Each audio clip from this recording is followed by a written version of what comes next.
بسم اللہ الرحمن الرحیم الحمد للہ رب العالمین والصلاة والسلام علی اشرف الانبیاء وسید المرسلین اما بعد رب اشرح لی صدری ویسر لی امری واحلل عقدۃ من لسانی یفقہوا قولی ربنا زدنا علما۔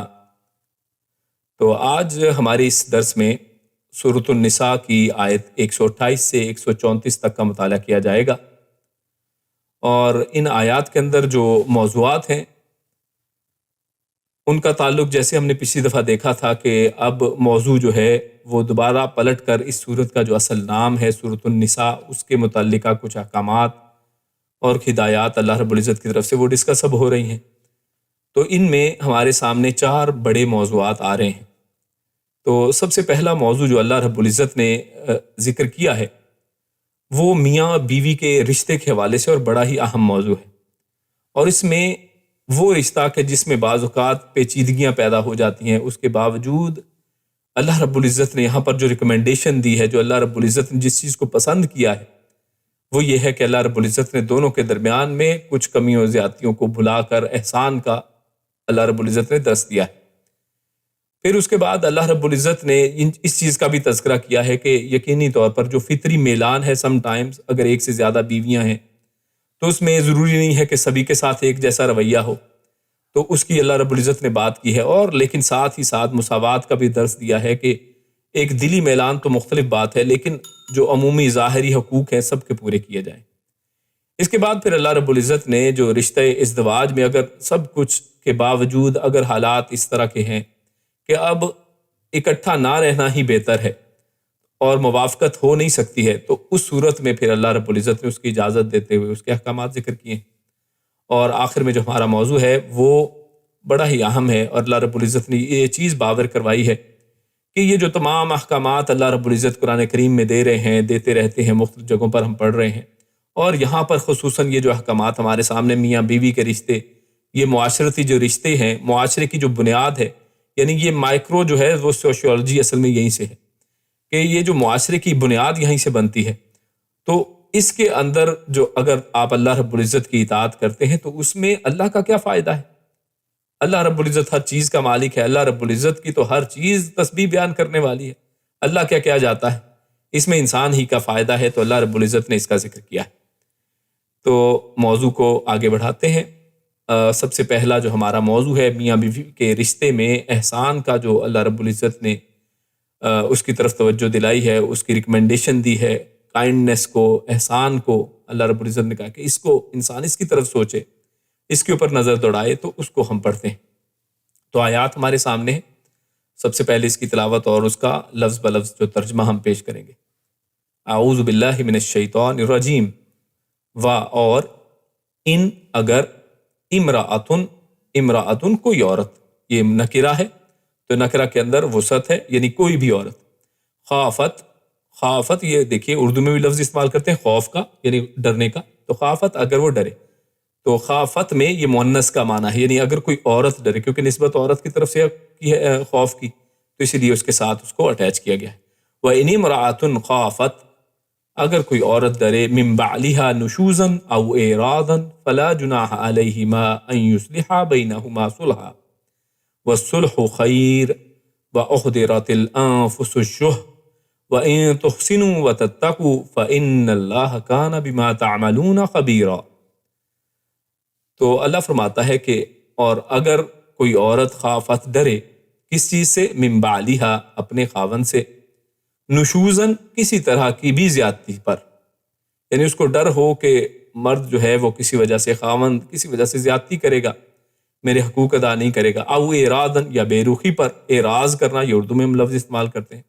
او کا جو ترجمہ ہے وہ ہے یا، یعنی جب کسی 2 چوائسز میں سے کوئی چوائس ہوتی ہے تو او کا لفظ استعمال ہوتا ہے، اور کے لیے عربی میں واو ہے، جیسے شروع میں آیا ہے وا، یہ ہے اور او یا، تو وا اور او یہ دونوں لفظ اور یا کے معنی میں۔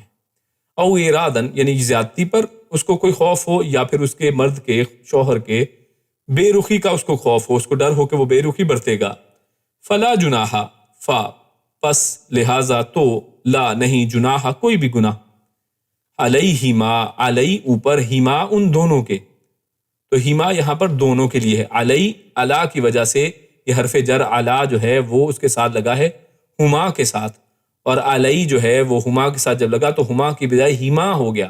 تو علیہما ان دونوں پر کوئی گناہ نہیں ہے. ان کہ یصلحا کہ وہ دونوں صلح کر لیں، کہ وہ دونوں آپس میں صلح کر لیں. تو اس میں کوئی حرج والی بات نہیں ہے، کوئی گناہ والی بات نہیں ہے. یعنی کیونکہ انسان اکثر سوچتا ہے کہ یہ تو میری انا کے خلاف ہے، اس میں تو بڑا حرج ہو جائے گا اگر صلح ہو گئی. تو اللہ رب العزت فرما رہے ہیں کہ اگر صلح کر لی جائے تو اس میں کوئی حرج نہیں ہے، اس میں کوئی گناہ نہیں ہے. بینہما ان یصلحا بینہما کہ وہ دونوں صلح کر لیں. بینہما بینا درمیان میں، یہ پھر حرف جر ہے، اور ہما ان دونوں کے، یعنی دونوں میں آپس میں صلح ہو جائے. صلحن کسی بھی طرح کی صلح، صلحن یہ نکرہ ہے، اسی لیے معنی ہم کر رہے ہیں کوئی بھی صلح. والصلح و اور الصلح صلح جو ہے خیر وہ بہت اچھی ہے. خیر کہتے ہیں بہت اچھی یا بہتر، زیادہ اچھی چیز کو. وَأُحْضِرَتِ الْأَنفُسُ الشُّحَّ و اور احضرت یعنی مائل کی گئی ہیں، حاضر کی گئی ہیں یعنی مائل کی گئی ہیں، ان کی انکلینیشن ہے کسی چیز کی طرف، رجحان ہے. احضرت یعنی رجحان بنایا گیا ہے، مائل کی گئی ہیں. الانفس نفسوں کو، طبیعتوں کو، جانوں کو، لوگوں کو. الشح شح کی طرف، یعنی جتنے بھی نفس ہیں، جو طبیعتیں ہیں، جو لوگ ہیں، وہ کس کی طرف مائل ہوتے ہیں. اللہ رب العزت یہاں پر ایک نیچر بتا رہے ہیں کہ انسان کی نیچر کے اندر ایک بات رکھی گئی، کیا کہ وہ مائل ہوتی ہے شح کی طرف، جس کو عموماً ہم ترجمہ بخل یا لالچ کرتے ہیں. وَإِن و اور ان اگر تحسنوا تم احسان کرو، وَتَتَّقُوا اور صرف احسان نہیں، یعنی یہ احسان آپ کیوں کر رہے ہیں؟ اللہ تعالیٰ سے ڈرتے ہوئے، پرہیزگاری اختیار کرتے ہوئے، اللہ کا خوف دل میں رکھتے ہوئے. وَتَتَّقُوا اور تم ڈرو. فَإِنَّ اللَّهَ پھر ان اللہ بے شک اللہ تعالیٰ کانا ہے بما ساتھ اس کے جو یا اس پر جو تعملون تم عمل کرتے ہو خبیرا. اور یہاں پر بھی خبیرن جو لفظ ہے یہ نکرہ ہے، یعنی خوب خبردار، بہت زیادہ خبردار. اللہ رب العزت جو کچھ بھی تم کر رہے ہو، یعنی اگر تم احسان کا معاملہ کرتے ہو، اللہ سے ڈرتے ہو، تو اگر یہ آپس میں صلح کرتے ہوئے احسان کرتے ہو، اللہ سے خوف کھاتے ہو، تو اللہ رب العزت کو تمہارے اعمال کی خوب خبر ہے، لہٰذا اللہ رب العزت اس کا ضرور تمہیں اجر دیں گے. تو اس آیت کو تھوڑا کھولتے ہیں، اس کے اندر جو احکامات ہمارے سامنے ان کو سمجھتے ہیں. تو اللہ رب العزت نے ارشاد فرمایا، آیت کا آغاز ہوتا ہے وَإِنِ امْرَأَةٌ خَافَتْ مِنْ بَعْلِهَا نُشُوزًا. تو یہاں پر جو لفظ نشوزن ہے، تو نشوز کا مطلب ہے زیادتی کرنا یا چڑھ جانا کسی کے اوپر. اصل میں اس کا اصل لفظ کا مطلب ہوتا ہے کسی کے اوپر چڑھائی کر دینا. تو نشوز یعنی زیادتی کرنا، چڑھائی کرنا، لڑائی جھگڑا کرنا، کسی کے اوپر ہر وقت اس کے اوپر جو ہے نا چڑھائی کیے رکھنا. اور اسی طرح دوسری بات اللہ نے آگے کی او اعراضن، یا پھر اسی طرح اعراض اور بے رخی، تو یہ بھی اصل میں نشوز کے معنی میں بھی آتے ہیں، اور یہاں پر علیحدہ بھی اس کو ذکر کر دیا گیا ہے. یعنی اس کے پاس یعنی یہاں پر اب ہم اس خاص تناسب جو بات کر رہے ہیں شوہر میاں بیوی کے درمیان میں، تو اس کے تناظر میں دیکھیں تو بات ہو رہی ہے کہ اگر میاں بیوی کے درمیان میں اس طرح کے معاملات ہو جائیں کہ شوہر جو ہے بیوی کے پاس سونا چھوڑ دے، بیٹھنا چھوڑ دے، اس کے ساتھ بولنا چالنا چھوڑ دے، اس کے ساتھ کوئی بات چیت نہیں ہے، گھر میں آئے کھانا کھایا نکل گئے، کوئی بات چیت نہیں ہے، کوئی پوچھ نہیں رہے ہے طبیعت کیسی ہے، حالات کیسے ہیں آپس میں.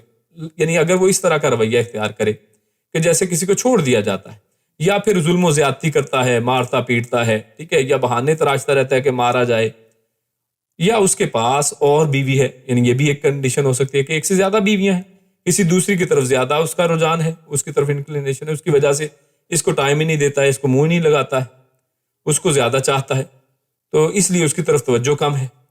تو اس حوالے سے اللہ رب العزت نے یہاں پر ان آیات میں، یہ پہلی آیت ابھی ہم نے پڑھی ہے، اس سے آگے بھی ایک آیت میں یعنی دو آیتوں کے اندر اللہ نے دو صورتیں بیان کی ہیں، اور یہی اصل میں دو صورتیں موجود ہیں. یعنی ریالٹی میں بھی اگر آپ دیکھیں تو آپ کے سامنے دو ہی راستے بچتے ہیں. ایک تو اس صورت میں کیا ہے، پہلی صورت ہے وہ جو یہاں پر بیان کی گئی ہے کہ عورت اپنے کچھ حقوق چھوڑ کر کیا کرے کہ وہ صلح کر لے، بینہما صلحن، کسی بھی طرح کی وہ صلح کر لے، لیکن صلح کی طرف آ جائے اور دونوں ہی آپس میں صلح کریں، دونوں ہی کچھ نہ کچھ حقوق چھوڑیں. لیکن خصوصاً یہاں پر عورت کا ذکر ہم اس لیے کر رہے ہیں کیونکہ یہاں پر نشوز کا ذکر، یعنی چڑھائی کس کے اوپر ہو رہی ہے؟ امراتن، کسی عورت کے اوپر. خوف کس کو ہے؟ عورت کے اوپر. تو لہٰذا عورت کو کچھ اپنے حقوق کو چھوڑ کر اپنے کچھ رائٹس کو تھوڑا ڈاؤن کر کے، تھوڑا لیول لو کر کے، کچھ چیزیں جو ہیں وہ کہہ لیں سرنڈر کر کے، اگر وہ سمجھے کہ اس میں ہی بھلائی ہے، کیونکہ بعض اوقات اکٹھے رہنے میں ہی بھلائی ہوتی ہے، کئی دفعہ اس کے اندر اولاد ہے اس کی وجہ سے، یا بے شمار اور وجوہات ہوتی ہیں، سیکیورٹی ایشوز ہیں، تو اگر کوئی ایسا احساس پیدا ہو تو اللہ رب العزت نے یہ پہلی صورت یہاں پر بیان کی ہے کہ عورت اپنے کچھ حقوق چھوڑ کر اسی کے نکاح میں رہنا بہتر سمجھے۔ تو پھر کیا کرنا ہے کہ اس کو چاہیے کہ وہ صلح کرے، دونوں کے درمیان میں صلح ہو جائے، کسی بھی طرح کی صلح۔ دوسری یہ کہ وہ اس سے علیحدہ ہو جائے، تو یہ آگے آئے گا انشاءاللہ موضوع۔ تو اللہ نے کیا فرمایا؟ ان یصلحا بینہما صلحا، تو اگر ایسا ہو تو اللہ نے سمپل سی بات بتا دی ہے کہ بہتر یہ ہے، اس میں کوئی حرج والی بات نہیں ہے، اس میں کوئی نیچا نہیں ہو جاتا ہے کہ اچھا جناب میں کیسے صلح کر لوں، لڑائی تو اس نے شروع کی تھی، بات تو پہلے اس نے کہی تھی، تو میں کیسے نیچے ہو جاؤں۔ تو جب انسان ان چکروں میں پڑ جاتا ہے نا کہ قصور اصل کس کا ہے اور کون نیچے ہو کون اوپر ہو، ٹھیک ہے، کس کے اوپر زیادہ ملبہ ڈالا جائے کیسے، تو پھر آف کورس حالات جو ہیں وہ بیلنس میں نہیں رہتے ہیں، پھر یقیناً اس کے اندر پھر سختی اور اس کے اندر مسائل بڑھتے چلے جاتے ہیں۔ تو اسی لیے اللہ رب العزت نے دیکھیے صلح کا لفظ 2 دفعہ یہاں پر آیا، ان یصلحا بینہما صلحا، کہ وہ دونوں صلح کر لیں، آپس میں صلح کرنا، یعنی ایسی صلح کہ کسی بھی صورت میں صلح، یعنی کوئی بھی صلح۔ اور اس حوالے سے ابن عباس رضی اللہ تعالیٰ نے فرمایا کہ وہ دونوں جس چیز پر صلح کر لیں وہ جائز ہے، یعنی اس میں وہ کچھ بھی یہاں پر کچھ بھی کر سکتے ہیں کہ وہ آپس میں کوئی بھی کرائٹیریا شرائط طے کر لیں کہ اچھا ٹھیک ہے بھائی یہ لیول رہے گا اب، اور اس کے اوپر صلح ہو جائے، تو اگر رہنا چاہتے ہیں کٹے تو پھر کچھ نہ کچھ سرنڈر کر کے رہ سکتے ہیں۔ تو عبداللہ بن عباس رضی اللہ تعالیٰ عنہما بیان کرتے ہیں کہ سودا رضی اللہ تعالیٰ عنہا کو اندیشہ لاحق ہوا، امہات المومنین میں سے ہیں، تو ان کو ایک اندیشہ، ان کو ایک یہی خافت کا جو لفظ ہے، یعنی ان کو خوف ہوا کہ رسول اللہ صلی اللہ علیہ وسلم انہیں طلاق دے دیں گے، یعنی یہی سیم سچویشن جو یہاں پہ دیکھے بیان کی جا رہی ہے آیت میں، اس حدیث میں ہمارے سامنے آ رہی ہے جو ترمذی شریف کی ہے، کہ عبداللہ ابن عباس بتاتے ہیں کہ حضرت سودا کو یہ ایک خطرہ لاحق ہوا کہ رسول اللہ صلی اللہ علیہ وسلم انہیں طلاق دے دیں گے، تو انہوں نے عرض کیا کہ اے اللہ کے رسول صلی اللہ علیہ وسلم، یعنی حضرت سودا فرما رہی ہیں رسول اللہ صلی اللہ علیہ وسلم سے کہ اے اللہ کے رسول میری باری کا دن عائشہ کو دے دیں۔ اب یہ دیکھیے یہ ہے صلحن، یعنی کوئی بھی صلح، کسی بھی طرح کی کوئی چیزیں جو ہیں اپنے حقوق تھوڑے چھوڑ کر، کوئی تھوڑی بہت اپنے جو چیزیں ہیں جیسے خرچہ اپنا تھوڑا کم کر کے کہ اچھا مجھے اتنا بھی خرچہ دے دیں گے چل جائے گا، تو یہاں پر وہ یہی کر رہے ہیں کہ میری باری کا دن آپ عائشہ کو دے دیں مگر مجھے طلاق نہ دیں، تو آپ صلی اللہ علیہ وسلم نے اسی طرح کیا اور اس پر یہ آیت اتری۔ تو اس آیت کے شان نزول میں یہ حدیث بیان کی گئی ہے کہ اسی تناظر میں یہ اصل میں آیت نازل کی تھی کہ اللہ رب العزت نے فرمایا کہ بالکل ٹھیک ہے آپ صلح کر لیں کسی بھی انداز میں صلح، وَإِنِ امْرَأَةٌ خَافَتْ، تو یہ آیت یہاں پر اچھا، لیکن یہاں پر ایک نقطے کی بات کو سمجھ لیں کہ یہاں پر جو لفظ آیا ہے نا کہ صلحن، کوئی بھی صلح، تو اس سے مراد ہرگز یہ نہیں ہے کہ کسی حرام چیز کے اوپر انسان صلح کر لے، یعنی وہ شوہر کہے کہ اچھا تم جو ہے نا یعنی وہ فلاں ایک غلط کام بھی کرو گی اور اس شرط کے اوپر میں تم سے صلح کرتا ہوں یا تمہیں اپنے پاس رکھتا ہوں، یا عورت مرد کے ساتھ کسی ایسے معاملے میں کہ جو حرام اور جائز نہیں ہے، حرام کام ہے، یعنی کوئی بھی ایسی شرط جو حرام کی کیٹیگری میں آتی ہے، آپ سب لوگ جانتے ہیں سمجھدار، تو ان تمام چیزوں کو اس میں سے نکال دیں۔ یعنی یہاں پر کوئی صلح سے مراد کیا ہے، جیسے اوپر ایگزامپل آ گئی ہمارے سامنے کہ اپنی باری دے دی کسی کو، اگر ایک سے زیادہ بیویاں ہیں، اپنے کچھ حقوق تھوڑے کم کر دیے کہ اچھا اگر آپ سب کو ایک ایک رات دیتے ہیں تو میری طرف آپ کم آیا کریں یا نہ آیا کریں، مجھے خرچہ صرف دیتے جائیں یا مجھے خرچہ تھوڑا کم دے دیں، یا اگر عورت مالدار ہے تو کہے کہ اچھا چلو خرچہ مجھے نہ دو، ٹھیک ہے، تو یعنی کسی بھی طریقے پہ وہ صلح کرنا چاہیں تو کر سکتے ہیں۔ خیر آگے چلتے ہیں، والصلح خیر، اور اللہ رب العزت نے کیا فرمایا کہ یہ جو صلح انہوں نے کی ہے یا صلح جو کرنا ہے، یہ صلح کا عمل کتنا زبردست ہے، اللہ فرماتے ہیں یہ بہت اچھی چیز ہے، یعنی صلح ہر حال میں فائدے ہی والی کوئی چیز ہے۔ کیوں؟ اس کے مقابلے میں ہمارے سامنے احادیث آپ پہلے پڑھ چکے ہیں، صحیح مسلم میں بڑی معروف حدیث ہے کہ جس میں ہمارے سامنے آتا ہے کہ شیطان پانی کے اوپر اپنا تخت لگاتا ہے، اپنے کارندوں کو بھیجتا ہے اور کارندوں میں سے اس کارندے کو اپنے قریب کر کے شاباش دیتا ہے جو میاں بیوی کے درمیان میں علیحدگی کروا دے۔ یعنی شیطان کا پسندیدہ فعل کیا ہے؟ یعنی دونوں کے درمیان میں تفرقہ، دونوں کے درمیان میں جدائی، اور اللہ رب العزت بالکل اس کے اپوزٹ کیا فرما رہے ہیں کہ وَالصُّلْحُ خَيْرٌ، کہ اللہ کو سب سے پسند اور سب سے اچھی چیز کیا ہے؟ جو خیر ہے، جو صلح ہے نا، وہ سب سے بہترین چیز ہے۔ تو لہٰذا ہمیں اسی کی طرف جانا چاہیے جس میں اللہ رب العزت کی خوشی ہے۔ نہ کہ وہ کہ جس پر شیطان خوش ہوتا ہے۔ اور آگے اللہ رب العزت کیا فرماتا ہے؟ وَأُحْضِرَتِ الْأَنفُسُ الشُّحَّ۔ اب یہاں پر اللہ رب العزت نے ایک نیچر بھی بیان کی ہے کہ ٹھیک ہے آپ نے صلح کر لی ہے، بڑی اچھی بات ہے، لیکن یہ کیوں ہے اصل میں؟ یعنی ایسا ہوتا کہ اس کے پیچھے ایک سائیکالوجی اللہ رب العزت بتا رہے ہیں کہ کیوں مرد بعض اوقات ایسا کرتے ہیں، کیوں اس طرح سے عورتیں پھر مجبور ہو جاتی ہیں کہ کچھ نہ کچھ رائٹس ڈاؤن کر کے وہ اس طرح سے صلح کے اوپر آئیں۔ کیوں؟ کیونکہ انسانوں کے اندر ایک نفس کے اندر جو شح ہے نا، بخل، وہ رکھ دیا گیا ہے۔ اور یہاں پر جو شح اس انداز میں بیان ہوا ہے تو اس کا اصل میں مطلب کیا ہے؟ یعنی عام روٹین میں تو بخل ہے یا لالچ ہے، لیکن بخل، یہ یہاں پر شح سے مراد وہ بخل جس کے ساتھ ہرس بھی ہو۔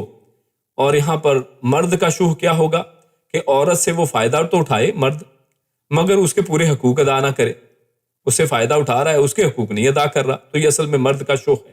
اور ہر انسان یہ چاہتا ہے، ہر انسان کے اندر یہ چیز ہوتی ہے، کہیں نہ کہیں وہ بخل کرتا ہے، وہ کہتا ہے کہ جناب یہ گھر کے سارے کام تو کرے عورت، یہ سارے کام تو کرے، میری عزت بھی کرے، یہ بھی کرے، وہ بھی کرے، لیکن میں کچھ نہ کروں۔ یعنی اپوزیشن میں عورت بھی کو بھی تو چاہیے کہ اس کی بھی کوئی خدمت کرے، اس کا بھی کوئی عزت کرے، اور اس کے بھی کوئی مسائل کو حل کیا جائے، اس کی بات کو سنا جائے، اس کو بھی کچھ سہولت فراہم کی جائے۔ تو یہاں پر یہی بات کی جا رہی ہے کہ یہ تو طبیعتوں کے اندر ہوتی ہی ہے، لہٰذا تھوڑا بہت یعنی دونوں ہی کو صلح کے اندر آ کر لچک دکھانی چاہیے، اپنے بخل کو تھوڑا کم کرنا چاہیے اور تھوڑا درمیانہ رویہ اختیار کرنا چاہیے۔ تو اصل میں شوہ تو اندر ہے نیچر کے اندر، لیکن اس کے ساتھ ساتھ اس کو سمجھنا چاہیے کہ یہ تو ہے، لیکن ہمیں اس کے اوپر قابو پانے کی کوشش کرنی چاہیے۔ اور جیسے یہاں پر اگزامپل ہے کہ مرد کا شوہ کیا ہے کہ وہ عورت کے حقوق ادا نہیں کرتا، اور عورت کا شوہ یہ ہے کہ مہر اور نان نفقہ تو لے لیتی ہے، پورا وصول کرتی ہے، مگر جب شوہر اپنے حقوق کی باریک بات کرتا ہے تو وہ وہاں پہ کوتاہی کرتی ہے، مرد کے حقوق ادا نہیں کرتی ہے۔ تو دونوں ہی طرف بعض اوقات یہ شوہ والی بات ہوتی ہے۔ تو ہر ایک کی یہی کوشش ہوتی ہے کہ اپنا حق تو پورا لے لو، جیسے تولنے والا ہوگا، بازار میں جائیں گے، وہاں پر بھی یہی ہوگا کہ پیسے مجھے پورے مل جائیں، میں اس کو ذرا گاہک کو تھوڑا ہی مال دوں تو اچھا ہے۔ اور اسی طرح گاہک کی پوری کوشش ہوگی کہ جناب میں نا تھوڑے پیسے میں نا زیادہ مال لے لوں تو یہی میرے فائدے میں کی چیز ہے۔ تو یہ شوہ احضرت الانفس، یہ طبیعتوں میں رکھ دی گئی۔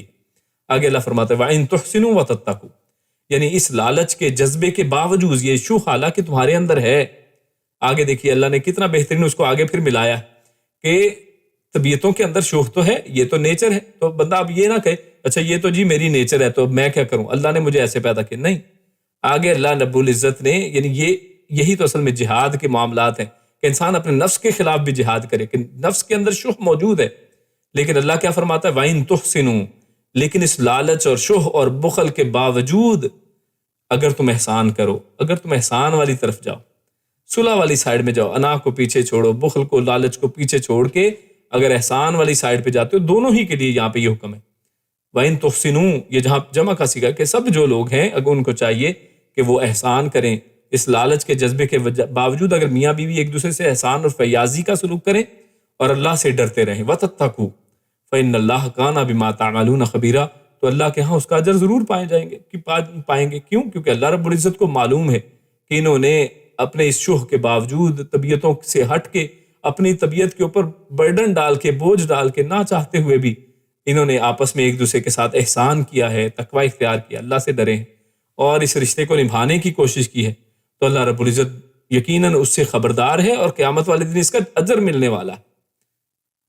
آگے چلتے ہیں اپنے دوسرے ٹاپک کی طرف۔ اللہ فرماتا ہے کہ جس میں ہمارے سامنے جو موضوع ہے وہ فطری جو میلان ہے مرد کا عورتوں کے حوالے سے، اور یعنی اگر ایک سے زیادہ عورتیں ہیں تو اس کی بات یہاں پر کی جا رہی ہے، اور پھر اس کے اندر ایکویلٹی اور مساوات کی بات اللہ رب العزت نے کی ہے۔ اللہ فرماتا ہے وَلَا تَسْتَطِيعُوا أَن تَعْدِلُوا بَيْنَ النِّسَاءِ وَلَوْ حَرَصْتُمْ فَلَا تَمِيلُوا كُلَّ الْمَيْلِ فَتَذَرُوهَا كَالْمُعَلَّقَةِ وَإِن تُصْلِحُوا وَتَتَّقُوا فَإِنَّ اللَّهَ كَانَ غَفُورًا رَحِيمًا۔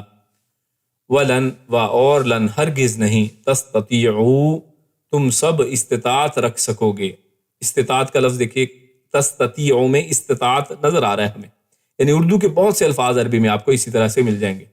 تو تم ہرگز، لن یعنی ہرگز، لا کا مطلب ہوتا ہے نہیں، لن ہرگز نہیں، اور ہرگز نہیں تم استطاعت رکھ سکو گے، ان کہ تعدلوا کہ تم عدل کر سکو۔ یعنی انسان کی ایک دوسری فطرت بتائی جا رہی ہے کہ انسان کے اندر جتنی مرضی کوشش کر لے لیکن انسان 100% جو ہے وہ عدل نہیں کر سکتا ہے۔ کہاں پر؟ خصوصاً بین النسائی، یہاں پر عورتوں کی بات ہو رہی ہے کہ عورتوں کے درمیان میں جتنا مرضی تم چاہو، تم ہرگز ان میں اس سے یعنی عدل کر ہی نہیں سکتے ہو. ولو حرستم، اور لو اگر، حرستم تمہاری ہرس بھی ہو، یعنی تم چاہتے بھی ہو، تم چاہ کر بھی ان کے درمیان میں عدل نہیں کر سکتے ہو. فلا تمیلو، تو اس کا لیکن آگے پھر بتایا فا، تو لا نہ تمیلو تم مائل ہو جانا، یعنی ایسا نہیں ہے کہ یقیناً استطاعت اس کی تو انسان نہیں رکھتا ہے کہ 100% عدل کر سکے، لیکن ایسا بھی نہیں ہے کہ تم مائل ہو جاؤ کل مکمل المیلا، مائل ہونا، میلی مائل ہونا، فتذروہا پس تم سب چھوڑ دو، زر کا مطلب ہوتا ہے چھوڑنا، فتذرو تم سب چھوڑ دو ہا اس عورت کو، یعنی تم اس کو چھوڑ دو، یعنی اس طرح ایک طرف مائل ہو کہ دوسری کو بیچاری کو چھوڑ ہی دو.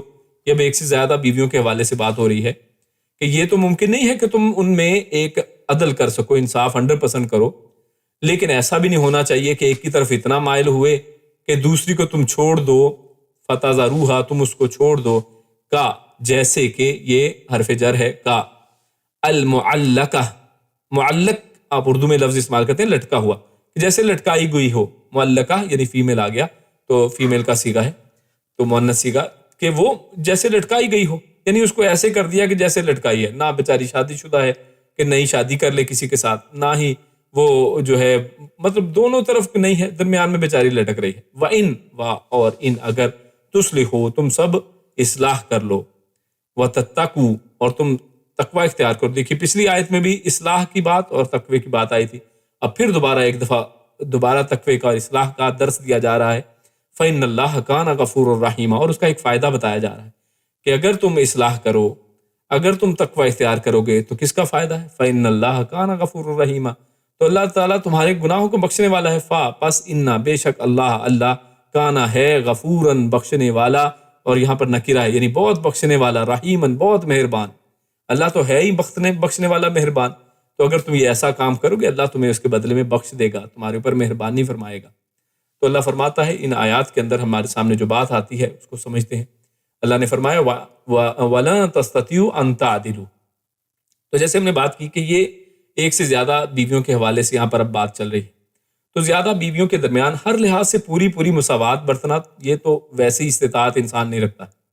انسان کے پاس کوئی ایسا پیمانہ نہیں ہے کہ 100% چیزوں کو ناپ سکے، 100% بیلنس کے ساتھ لائف گزار سکے. تو یہ تو اللہ رب العزت نے واضح بتا دیا کہ ایسی تو ڈیمانڈ بھی نہیں ہونی چاہیے کہ کہے کہ جناب 100% ایسا ہو، تو 100% تو نہیں ہے، پوری مساوات نہیں ہے. ہاں کوشش ضرور کرنی چاہیے، لیکن 100% انسان نہیں کر سکتا ہے، کیونکہ عورتوں میں اس کی ریزنز، پھر اللہ نے ریزنز کیا ہیں اور جس کی آگے اللہ نے اس کا بتایا بھی ہے، وَلَوْ حَرَصْتُمْ فَلَا تَمِيلُوا كُلَّ الْمَيْلِ، کہ تم یعنی بتایا کہ تم ایسا بھی نہ ہو کہ تم مائل ہو جاؤ. اب مائل انسان کس کی طرف ہوتا ہے؟ انسان بعض اوقات کسی کی دولت کی وجہ سے مائل ہوتا ہے، کسی دوسری بیوی کے، اس کے پاس پیسہ زیادہ ہے، وہاں پہ جاؤں گا تو کھانا زیادہ اچھا ملے گا، جس دن یعنی فلاں عورت کے گھر جاؤں گا تو اس دن میرا پیٹ بڑا بہترین بھر جائے گا، اچھے قسم کا کھانا ملے گا، اچھی قسم کی خوشبوئیں ہیں، وہ اخلاق میں بہت اچھی ہے، عادتوں میں بہت اچھی ہے، یا کوئی حسن و صورت میں اچھی ہے، عمر کم ہے یعنی کم عمر ہے وہ، اور دوسری کوئی بوڑھی عورت ہے. تو مطلب کئی اس کے اندر فیکٹرز ہو سکتے ہیں کہ جس کی وجہ سے ایک مرد جو ہے اپنی ایک سے زیادہ بیویوں کے اندر وہ استطاعت یعنی جتنا مرضی کوشش کرے وہ نہیں کر سکتا. کیوں؟ کیونکہ ان میں کچھ فزیکل، کچھ اخلاقی، کچھ یعنی ظاہری و باطنی فیکٹرز موجود ہیں. اس وجہ سے مائل بھی انسان ہو جاتا ہے کسی نہ کسی کی طرف. ٹھیک ہے، ایک تو عدل نہیں کر پاتا، دوسرا یہ ہے کہ انسان کسی ایک کی طرف مائل ہو جاتا ہے، کسی ایک کی طرف انکلینیشن ہوتی ہے، کسی ایک سے زیادہ محبت ہوتی ہے. یعنی دوسری صورت یہ ہے کہ انسان ظاہراً سب کو مثال کے طور پہ خرچہ برابر دیتا ہے، وقت برابر دیتا ہے، لیکن ایک کی طرف اللہ نے جس کا آگے ذکر کیا فَلَا تَمِيلُوا كُلَّ الْمَيْلِ فَتَذَرُوهَا كَالْمُعَلَّقَةِ، تو یہ آگے اللہ رب العزت بیان کی کہ باقی تو سب ٹھیک ہے، لیکن دل کا جو اٹریکشن ہے، دل کا میلان، محبت جو ہے، بعض اوقات 3-4 آپ کی انسان کی بیویاں ہیں تو ان میں سے کسی ایک کے ساتھ زیادہ ہے، کسی سے اس سے کم ہے، کسی سے اس سے کم ہے، تو یہ پاسبل ہے. لیکن یہاں پر اللہ رب العزت فرما رہے ہیں تو پھر ایسا نہیں ہونا چاہیے کہ اگر ایسا ہو بھی تو ایسا نہیں کہ آپ ایک کو بالکل لٹکتا ہوا چھوڑ ہی دیں. تو یہاں پر دیکھیے اللہ رب العزت نے عورت کے حق کی بات کی، عورت کی طرف سے اللہ رب العزت مقدمہ لڑ رہے ہیں کہ ایک بیوی کی طرف اس طرح انسان جھک جائے کہ دوسری کو لٹکتا چھوڑ دے، تو یہ اللہ رب العزت نے ایسا کرنا درست نہیں ہے. اور اس کو علماء نے حرام لکھا ہے کہ یہ جائز نہیں ہے انسان کے لیے کہ اس کی ایک سے زیادہ بیویاں ہوں اور ایک کو بالکل ایسے لٹکتا چھوڑ دے، نہ بیچاری کو آزاد کرے نہ اس کے حقوق ادا کرے. کیونکہ وہ لٹکتا کیوں اللہ رب العزت نے یہاں پر لفظ استعمال کیا اس وجہ سے کہ یعنی لٹک اس انداز میں رہی ہے کہ ایک تو وہ آزاد نہیں ہے کہ وہ شادی کر لے ورنہ اس کو طلاق دے دے، وہ جائے کہیں اور گھر بسائے، اللہ اس کا زیادہ بہتر بندوبست کر دے. ایسا بھی نہیں ہے، اب اس کے پاس ہے لیکن حقوق بھی اس کو حاصل نہیں ہے، نہ اس کا کھانا پینا ہے، نہ اس کے اخراجات ہیں، نہ اس کے جو عورت کے اپنے حقوق ہیں، میاں بیوی کے جو آپسی حقوق ہیں نہ وہ اس کو مل رہے ہیں، سب سے محروم ہے. تو یہ اصل میں لٹکی ہوئی عورت ہے کہ جو نہ ادھر کی نہ ادھر کی. تو اللہ نے رب العزت فرمانے کہ ایسا نہیں ہونا چاہیے، یعنی استطاعت کا اور عدل نہ کرنے کا کوئی ناجائز فائدہ اٹھاتے ہوئے یہ نہ کر لے کہ ایک کو بالکل اچھا جی ہم تو کر ہی نہیں سکتے ہیں تو ایک کو بالکل لٹکا دیا اور دوسری کی طرف بہت زیادہ اٹریکشن ہو گئی. تو یہ بات درست نہیں ہے، یہ جائز نہیں ہے. تو ظاہری حقوق میں عورتوں سے مساوی سلوک کیا جانا چاہیے، مگر دل کے ملان پر گرفت نہیں ہے، جیسا کہ ہمارے سامنے ابو داؤد کی حدیث میں اللہ کے نبی صلی اللہ علیہ وسلم سے یہ بات ہمارے سامنے آتی ہے. اللہ کے نبی رسول اللہ صلی اللہ علیہ وسلم فرمایا کرتے تھے کہ یا اللہ یہ میری بیویوں کے درمیان اس چیز کی تقسیم ہے جس کا میں اختیار رکھتا ہوں، یعنی ظاہری چیزوں کی تقسیم کے حوالے سے وقت کی. اللہ کے نبی نے فرمایا کہ یہ تو وہ ہے جس کا میں اختیار رکھتا ہوں کہ یہاں پر تمہیں تقسیم کر سکتا ہوں جو ممکن ہے، یعنی کھانا پینا کپڑا سونا بیٹھنا وغیرہ یہ تو میں کر سکتا ہوں، لہٰذا تو مجھے اس چیز پر ملامت نہ فرما جس کا میں اختیار نہیں رکھتا. اللہ رب العزت سے وہ اس چیز کے بارے میں پہلے سے پریکاشنری طور پہ کہہ رہے ہیں کہ مجھے اس چیز میں نہ پکڑنا کہ جس کا میرے پاس اختیار نہیں ہے. اور وہ کیا چیز ہے؟ وہ دل کا ملان اور محبت ہے. اور اللہ کے نبی صلی اللہ علیہ وسلم اس کا اظہار کیا کرتے تھے کہ اللہ کے نبی صلی اللہ علیہ وسلم سیدہ عائشہ رضی اللہ تعالی عنہا کے ساتھ محبت رکھتے تھے. صحابہ کرام میں سے ایک دفعہ کسی نے پوچھا کہ آپ کو سب سے زیادہ محبت کس سے ہے؟ اور انہوں نے یہ نہیں پوچھا تھا یا پوچھنا بھول گئے کہ مردوں میں سے پوچھ رہے ہیں یا عورتوں میں سے، وضاحت نہیں کی. اللہ کے نبی نے فٹ جواب دیا کہ عائشہ رضی اللہ تعالیٰ عنہا سے. اور صحابہ کرام نے کہا کہ نہیں ہم تو مردوں کا پوچھ رہے ہیں. تو انہوں نے کہا کہ عائشہ کے باپ سے. یعنی دیکھیے یہ کتنا بہترین خاندان، کتنا بہترین ایک گھرانہ ہے کہ جس کے باپ سے بھی اللہ کے نبی کو سب سے زیادہ محبت ہے اور جن کی بیٹی سے بھی اللہ کے نبی صلی اللہ علیہ وسلم کو سب سے زیادہ محبت ہے. خیر تو یہ دل کا اصل میں انکلینیشن ہے. تو یہاں پر اس آیت سے ایک غلط فہمی بھی بعض لوگ پیدا کرتے ہیں، تو اس کا بھی ازالہ یہاں پر ہو جائے. وہ یہ کہ بعض لوگوں کا کہنا ہے کہ ایک سے زیادہ نکاح جائز ہی نہیں ہے اور اس آیت کو وہ دلیل بناتے ہیں. وہ کہتے ہیں کہ دیکھیے یہاں پر اللہ نے کیا فرمایا کہ تم استطاعت رکھ کے بھی عدل نہیں کر سکتے ہو، جیسے یہاں پہ فرما دیا. اور اللہ رب العزت نے اسی صورت کی آیت نمبر 3 میں شروع میں جو بات آئی تھی وہاں پہ کیا فرمایا تھا کہ اگر عدل نہ کر سکنے کا خوف ہو تو بس ایک بیوی رکھو یا پھر ایک لونڈی رکھو. تو وہ کہتے ہیں کہ عدل آپ کر ہی نہیں سکتے کبھی، اور وہاں پہ کیا ہے کہ اگر عدل نہ کرنے کا خوف ہو تو پھر ایک بیوی رکھو. تو مطلب یہ ہوا کہ ایک ہی بیوی رکھنی ہے، یعنی ایک سے زیادہ شادیاں انسان نہیں کر سکتا. وہ اس سے یہ ایک نتیجہ نکالتے ہیں جبکہ یہ بات درست نہیں ہے. صحیح بات یہ ہے کہ زیر تفسیر آیت یعنی یہ جو آیت ہے اس میں تو عورتوں کے درمیان عدل میں اللہ نے اتنی رعایت دی ہے کہ اگر تم عدل نہیں کر سکتے یعنی یہ تو تمہارے ویسے ہی یعنی تمہارے کنٹرول میں نہیں ہے، تمہاری استطاعت میں نہیں ہے کہ تم عدل کر سکو. تو اس میں تو اللہ رب العزت نے بلکہ آسانی بہت زیادہ دی ہے کہ اتنا ایکسٹریم قسم کا عدل جس کو انسان ایزیوم کر کے وہ کہتا ہے کہ جی 2 شادیاں نہیں کرنی کیونکہ مجھ سے عدل نہیں ہونا. بھائی اتنا ایکسٹریم عدل تو اللہ کو ریکوائرڈ بھی نہیں ہے، اللہ کہہ بھی نہیں رہا، وہ تو اللہ کہتا ہے کہ تم کر ہی نہیں سکتے ہو. تو اللہ رب العزت نے خود رعایت دی ہے کہ اگر اللہ تعالیٰ، اور بلکہ وہ کہتے ہیں علماء کہ اگر اللہ تعالیٰ نے منع نہ کیا ہوتا تو آدمی 4 سے زیادہ بیویاں بھی رکھ سکتا تھا، کیونکہ 100% عدل کی یہاں پہ بات ہی نہیں ہے. اللہ نے اس میں ریلیکسیشن خود ہی دے دی ہے، عدل کے اندر تھوڑی بہت ریلیکسیشن اللہ نے دے دی. ہاں اس طرح نہ ہو کہ ایک کو لٹکا دیا جائے، یعنی دیکھیے اللہ رب العزت نے لویسٹ لیول اور یعنی اس کے اندر جو عدل کے اندر جو تھوڑا بہت اوپر نیچے ہو سکتا ہے اس کو بتا دیا ہے. تو مطلب ہے کہ اللہ رب یہاں سے یہ پتہ چلتا ہے کہ ایسی کوئی بات نہیں ہے، یہ غلط فہمی ہے کہ ایسا معاملہ ہو. تو آگے اللہ رب العزت کیا فرماتا ہے وَإِن تُصْلِحُوا وَتَتَّقُوا، آخر میں کیا فرمایا کہ اگر تم سب تقوی اختیار کرو فَإِنَّ اللَّهَ كَانَ غَفُورًا رَحِيمًا، یعنی اگر آدمی اصلاح کی کوشش کرے اور ڈرے تو جو کمی بیشی اس سے رہ گئی ہو، یعنی یہاں پر یہ بات بھی اس کے اندر آ جائے گی کہ کس انداز میں اس بات کو آخر میں لایا گیا ہے کہ اللہ معاف کرنے والا ہے، رحم کرنے والا ہے. یعنی اگر تم نے استطاعت کی کوشش کی کہ مساوات رکھو عورتوں کے درمیان میں، کوشش کی ان کے حقوق ادا کرو، کوشش کی کہ کسی ایک کی طرف مائل نہ ہوا جائے، ہاں جتنا انسان کے دلی محبت ہوتی ہے وہ جائز ہے، تو اس کے باوجود اگر کچھ کمی بیشی رہ جائے گی تو اللہ رب العزت نے فرمایا کہ اللہ معاف کرنے والا، بخشنے والا، رحم کرنے والا ہے. تو ایسی بھی بات نہیں ہے۔ تو آگے اللہ رب العزت اگلا موضوع ہمارے سامنے ہے، رشتہ ازدواج میں عدم موافقت کی صورت میں پھر کیا کیا جائے گا۔ تو اللہ رب العزت ارشاد فرماتے ہیں وَإِن يَتَفَرَّقَا يُغْنِ اللَّهُ كُلًّا مِّن سَعَتِهِ وَكَانَ اللَّهُ وَاسِعًا حَكِيمًا۔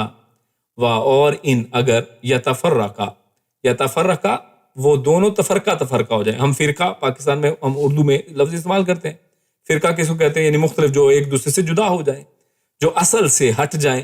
تو یہاں پر بھی بات کیا ہے، اور ان اگر یتفرقا وہ دونوں جدا ہو جائیں، یغنی تو بے نیاز کر دے گا، یعنی اگر وہ اب طلاق لے کر جدا بھی ہو جائیں تو فکر کی بات نہیں ہے، یعنی اگر آپ لوگوں نے یہی سمجھا کہ یہی بہتر ہے تو پھر اب یغنی تو بے نیاز کر دے گا اللہ کلن ہر ایک کو، یعنی دونوں میں سے ہر ایک کو، یعنی نہ مرد کو فکر کرنی چاہیے کہ وہ یہ عورت چلی گئی، یا نہ ہی عورت کو کہ اچھا یہ مرد چلا گیا تو اب پتہ نہیں اب آگے میرا کیا بنے گا۔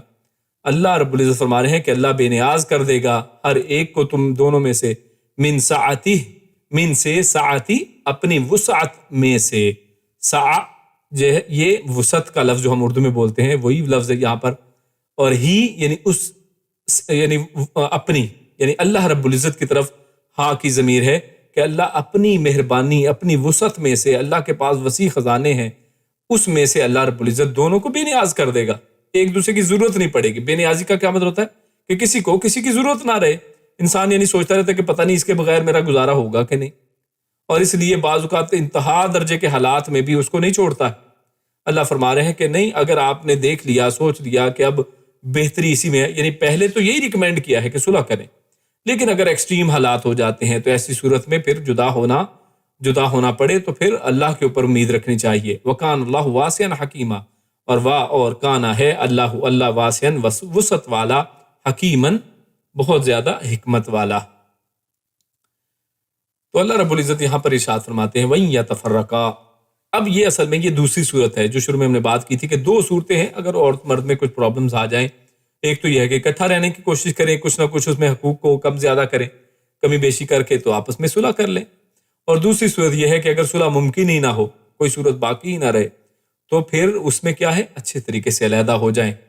اس میں ایسا نہیں ہے جیسے ہمارے ملکوں میں ہوتا ہے کہ اگر علیحدہ ہونا تو لازمی یہ پھر ہوتا ہے کہ جی ایک دوسرے کے اوپر الزام لگا کے ہی علیحدہ ہونا ہے، فلانی کے اوپر عورت کے اوپر الزامات لگا دیے کہ جناب یہ تو آوارہ ہے، یہ بد چلن ہے، یہ ہے وہ ہے، مطلب الٹے پلٹے الزامات لگا کے ایک دوسرے، نہیں ایسا نہیں ہے۔ آپ نہیں رہنا چاہتے آپس میں، اچھے طریقے سے علیحدہ ہو جائیں، اللہ رب العزت آپ کے لیے کوئی نیا انتظام کر دے گا۔ تو یہ اللہ رب العزت یہاں پر دوسری صورت بیان کیا ہے، یغنی اللہ کلا من سعتہ، اللہ تعالیٰ دونوں کو اپنے فضل سے غنی کر دے گا۔ تو یغنی، یہ غنی کا لفظ بھی اسی سے نکلا ہے کہ اللہ غنی کر دے گا، لیکن غنی کا مطلب کہ اصل میں کیا ہوتا ہے؟ یعنی انسان کہتا ہے نا کہ فلاں شخص بہت غنی ہے، تو اصل میں اس کے پاس، ہم نارملی اس کو پیسے کے ساتھ کمپیئر کرتے ہیں، اس کے تناظر میں دیکھتے ہیں، تو وہ بھی اصل میں یہی وجہ ہوتی ہے کہ اس کے پاس اتنا پیسہ ہے کہ وہ بے نیاز ہے، اب اس کو کہہ لیں کہ کسی کی ضرورت نہیں ہے، یعنی اب وہ کسی کے سامنے ہاتھ پھیلائے۔ یغنی اللہ کلا من سعتہ، تو اللہ تعالیٰ دونوں کو اپنے فضل سے غنی کر دے گا، یعنی دونوں کو پھر فکر کرنے کی ضرورت نہیں ہے۔ جب ایک دفعہ ڈیسیژن لے لیا ہے تو پھر اللہ رب العزت کے اوپر بھروسہ رکھیں۔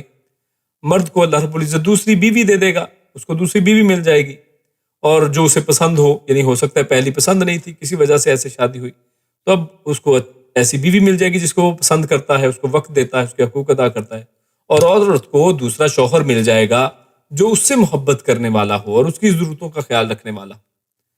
تو اس لیے یہاں پر اللہ نے واضح کر دیا ہے کہ اس کے اندر پریشانی والی بات نہیں ہے۔ طلاق کے اندر یعنی بہت سے اللہ رب العزت نے حکمتیں بھی رکھی ہیں، اللہ رب العزت نے اس میں پریشانیوں کا حل رکھا ہے۔ تو اس سے ہمیں یہ بات جو پتہ چلتی ہے کہ اسلام کے احکامات کی حکمت کا پتہ چلتا ہے کہ اسلام میں اللہ رب العزت نے دیکھیے کہ کتنی حکمت رکھی ہے، اس میں کتنی وسعت رکھی ہے، کہ ایسا نہیں ہے کہ ایک دفعہ شادی ہوگی تو اب جناب وہاں سے موت کے بعد ہی واپس نکلنا ہے تو طلاق ہو ہی نہیں سکتی۔ اللہ رب العزت نے گنجائش رکھی ہے، جبکہ اگر ہم دیگر دنیا کے مذاہب دیکھیں، ان کے ساتھ تقابل کریں تو ان کئی بعض مذاہب کے اندر تو طلاق حرام ہے، طلاق لے ہی نہیں سکتے ہیں، اب آپ کو مجبوراً جیسے چاہے نہ چاہے رہنا ہی پڑے گا۔ تو یہاں پر اللہ رب العزت نے اس دین اسلام کے اندر جو وسعت اور کشادگی ہے اس کا ذکر فرمایا۔ اور بعض روایات کے حوالے سے اب ہم بات کر لیتے ہیں کہ اس حوالے سے جو طلاق کے حوالے سے کچھ روایات ہیں، احادیث ہیں، ان کو پیش کیا جاتا ہے اور ایک غلط فہمی پیش آتی ہے ہمارے سامنے۔ وہ کیا؟ ایک حدیث ہمارے سامنے پیش کی جاتی ہے کہ اللہ کے نزدیک حلال میں سب سے زیادہ ناپسندیدہ طلاق ہے۔ تو یہ اکثر آپ نے سنی ہوگی، آپ سب سن چکے ہوں گے، یہ ایک حدیث پیش کی جاتی ہے، روایت، کہ اللہ رب العزت کو سب سے زیادہ ناپسندیدہ چیز جو ہے نا وہ طلاق ہے حلال چیزوں میں۔ تو اصل میں یہ حدیث جو ہے وہ سندن ضعیف ہے، ثابت نہیں ہے، اور جو محدث ہیں، محدث الاثر شیخ ناصر الدین البانی رحمہ اللہ، انہوں نے بھی اسے ضعیف قرار دیا ہے۔ تو یہ حدیث اصل میں صحیح نہیں ہے۔ اسی طرح ایک دوسری حدیث بڑی معروف ہے اور سیدنا علی سے ان کی نسبت جوڑی جاتی ہے، اس حدیث کی روایت کیا جاتا ہے کہ نبی کریم صلی اللہ علیہ وسلم نے فرمایا کہ وہ یعنی بیان اس طرح کیا جاتا ہے کہ سیدنا علی فرماتے ہیں کہ اللہ کے نبی نے فرمایا کہ طلاق مت دو، کیونکہ طلاق دینے سے اللہ کا عرش کانپنے لگتا ہے۔ یہ بھی معروف ہے، آپ نے سنا ہوگا۔ تو اس حوالے سے ایک تو یہ کہ ابن جوزی رحمہ اللہ وہ کہتے ہیں کہ یہ حدیث موضوع ہے، یعنی ضعیف بھی نہیں بلکہ ضعیف سے بھی اگلے لیول کی یہ کیٹیگری ہے، یعنی بالکل من گڑت اپنے پاس سے بنائی ہوئی بات ہے، اس کا حدیث سے دور کا کوئی ناتا نہیں ہے۔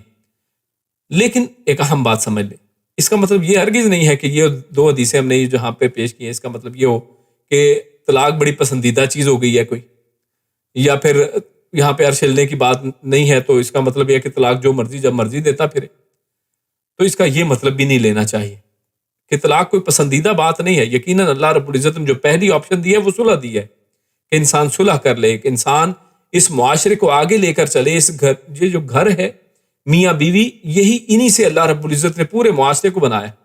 قرآن کریم میں اللہ رب العزت نے وہ آیات نازل کی ہیں جس میں اللہ رب العزت کیا فرماتا ہے کہ اللہ رب العزت نے انہی آدم اور حوا سے پوری جو ہے نا پوری انسانیت، بنی نوع انسان کو ان دو سے ہی دیکھیے کہاں تک آج ہم انہی کی اولاد آپ کے سامنے ہیں۔